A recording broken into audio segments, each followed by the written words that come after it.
not spending another new year making resolutions about getting in shape, get your shit together. I'll pop the formula on screen. Fat loss, for the most part, is not rocket science. You can actually slow your metabolism. One of the most underrated factors in fat loss keeps my calorie burn high without intense cardio. Do not be the person training 6 or 7 days a week. Don't sleep on sleep. One of the things that completely changed my mindset towards fat loss is love yours.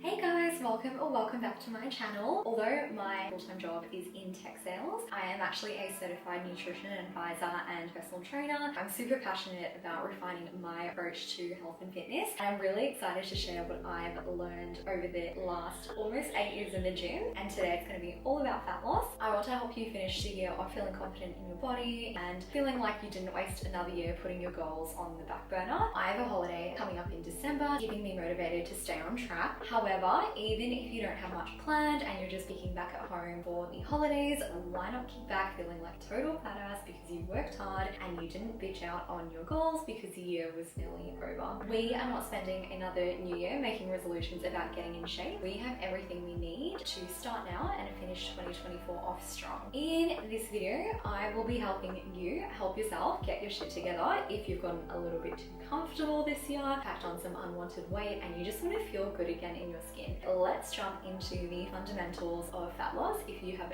no idea where to start. Step 1 of achieving your fat loss goals is to be in a calorie deficit. Nothing else I say in this video will matter if you're not in a calorie deficit, if your goal is to lose weight. Your body needs a certain amount of energy or calories to maintain its current weight. This is called your total daily energy expenditure, or TDEE for short, which consists of your basal metabolic rate, BMR. That's like the minimum amount of calories your body needs to survive and perform basic functions like keeping your heart beating, your lungs breathing, and your organs functioning. Your TDEE also consists of general activity, so calories burned through movement like exercise, walking, fidgeting, whatever. When you eat less calories than your TDEE, your body taps into stored fat for energy, which leads to fat loss over time. There are lots of calculators online that can help you find your rough TDEE, which can serve as a starting point for your calorie intake. There are also formulas you can use, such as the Harris-Benedict equation, the most commonly used equation in Australia and thought to be the most accurate to calculate your TDEE based on your gender, weight, height, and your age. Men and women have different equations because men usually have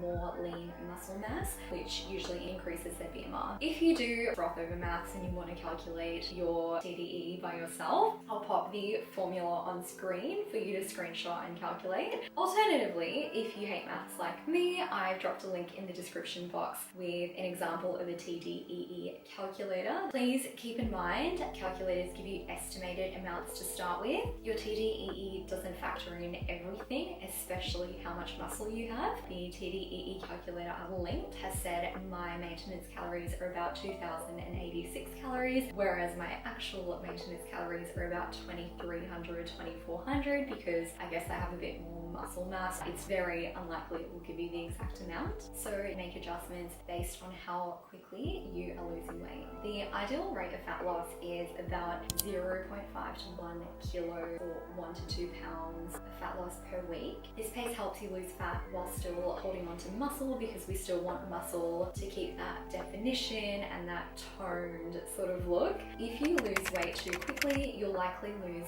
muscle, feel very low energy, and potentially experience symptoms related to nutrient deficiencies, which is not fun. You also don't want to lose weight too slowly, as it'll take too long to see results. You'll likely lose motivation, and you can actually slow your metabolism through a process called metabolic adaptation, which occurs when your body consistently receives needs less calories than what it needs. Keep an eye on your rate of fat loss, and obviously stop when you're happy with how much fat you've lost and how you look. It all depends on your goals. To stay in a calorie deficit, you can track your calorie intake as you go through various online apps like MyFitnessPal, or you can create a meal plan that caters to the exact number of calories that you're needing to eat. In the past, I preferred tracking meals as I went about my day, but over time I have just found that to be exhausting. It takes too much of my headspace to track as I go, and right now I'm basically eating the same meals every single day of the week. So I guess I'm following a meal plan, and I honestly find it so much easier. Pre-planning your meals in advance is a game changer because it makes sure you get all the nutrients that you need, and it helps you portion your meals nicely without the mental load of constantly needing to put everything into a tracker and figure out what you have left to eat for the rest of the day. Step 2 of being in a calorie deficit is to eat balanced macros or macronutrients. After making sure that you are in a calorie deficit, the next crucial element for fat loss is balanced nutrition. What you eat matters just as much as how much you eat.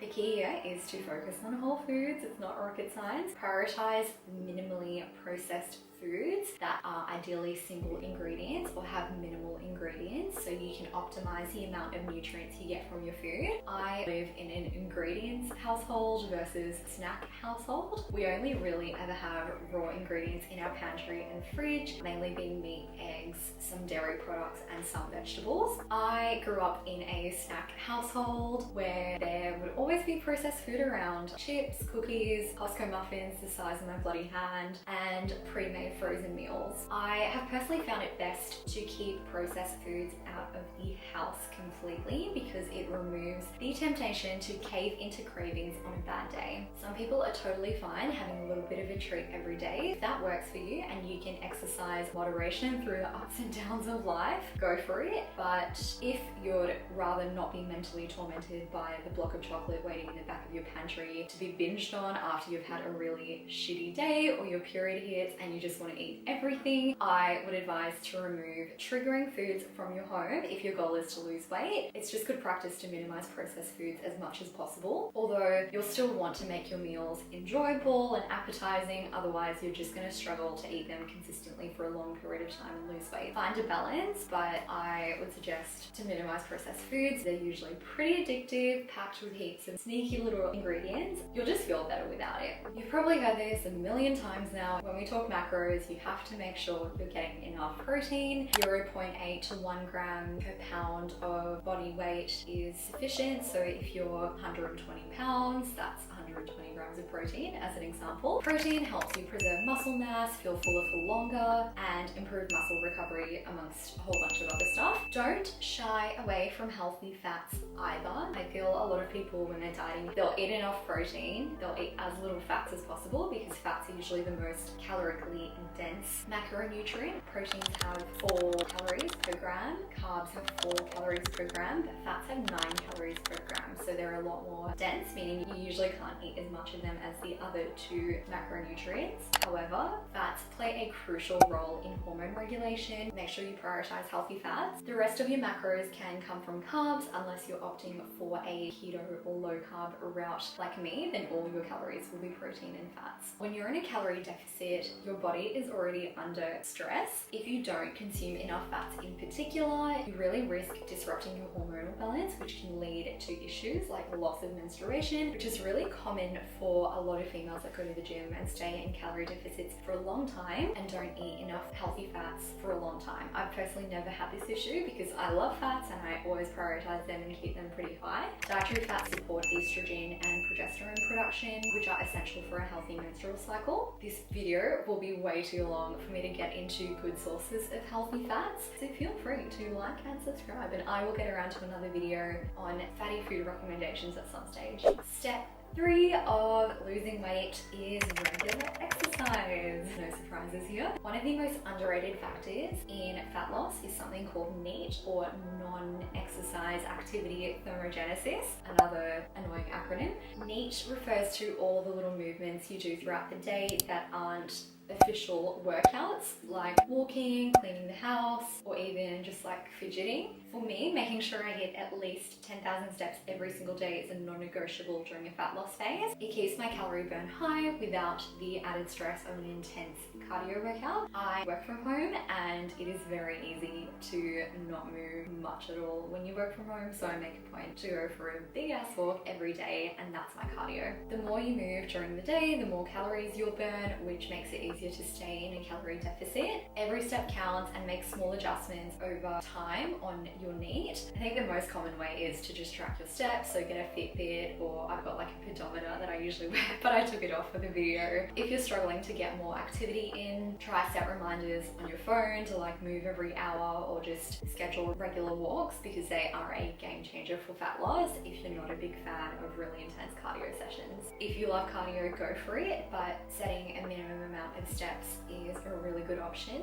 Obviously, I'm going to talk about resistance training and prioritizing your strength. If you are serious about fat loss, resistance training needs to be a priority. A lot of people focus solely on cardio when they're new to the gym, but lifting weights helps you retain muscle mass whilst you're losing fat, which is crucial if you want to achieve that toned, defined look. Plus, the more muscles you have, the more calories you will burn and the more you can eat, which is great. I recommend in a fat loss phase doing at least 3 to 4 resistance exercise sessions per week. This honestly could be anything from lifting weights to using resistance bands to body weight exercises, which isn't as ideal, but it's still something. As long as you're nailing your nutrition, you will see results. When it comes to lifting weights in the gym, ideally each session should focus on progressive overload. This means gradually increasing the weight, reps, or intensity of your exercises over time to continuously challenge your muscles and promote growth. If you're a beginner, don't potentially worry about lifting super heavy right away like you see everywhere on Instagram and social media. Focus on doing movements correctly and increasing your intensity gradually. I personally track all of my workouts, and I aim to add a little bit of weight or some extra reps every single session each week, even if it's just the tiniest increase. Progressive overload not only helps you burn more calories during your workout, but it also ensures you're retaining as much muscle mass as possible whilst losing fat, which is essential for maintaining a lean physique. The fifth part of achieving fat loss successfully is consistency. I'm really not saying anything groundbreaking. The way you usually stay in a calorie deficit is by tracking your calorie intake or designing a meal plan. Whatever process helps you stick to it as easily and consistently as possible is what you should pick. Small, sustainable changes to your diet and exercise are much more effective in the long run rather than extreme short-term efforts. Develop a routine that fits your lifestyle and make healthy choices just a habit out of self-love and self-care for yourself rather than a chore or a punishment. It's all a mindset shift. Don't forget to track your progress, ideally through photos or videos of your physique, to help you stay accountable and also keep you motivated when you look back and realize how much progress you've actually made. Don't be discouraged by setbacks, just jump back on track as soon as you can. Sustainable progress is more important than perfection, and please, for the love of God, don't write off a day or a whole week just because you had one bad meal or you skipped a workout. Small, consistent inputs are what matter the most here. Step 6 to achieving your fat loss goals is to prioritize sleep and recovery. Ideally, aim for 7 to 9 hours of quality sleep every night to allow your body to recover, repair, and regulate your hormones that influence your appetite and metabolism massively. Having bad sleep can actually lead to increased cravings, decreased energy levels, and poor decision making, especially when it comes to food. So don't sleep on sleep, I guess. Just make sure you're getting enough sleep, like get your shit together. Additionally, incorporating rest days into your exercise routine is so important. Do not be the person training 6 or 7 days a week. I mean, you totally can, but I don't know how well that's going to end for you once you get burnt out. You could get injured, or you just might end up hating training. So give yourself some grace, let yourself rest. A well-rested body burns calories more efficiently and just performs better in workouts, so don't skimp on recovery. calorie. The seventh and final key to fat loss is having the right mindset and setting goals for yourself. Set realistic, achievable goals that focus on both short-term and long-term outcomes. Instead of just aiming for a number on the scale, consider goals related to your energy levels, how you look, obviously your fitness performance, or even your overall well-being. I would highly recommend to develop a strong why, like a mission statement, life purpose, why you're doing this kind of thing that you can always think back to, so you can remind yourself what you're working towards on those days where life isn't going your way and you want to skip the gym, not hit your step count, or just overeat. One of the things I once heard that completely changed my mindset towards fat loss is to embrace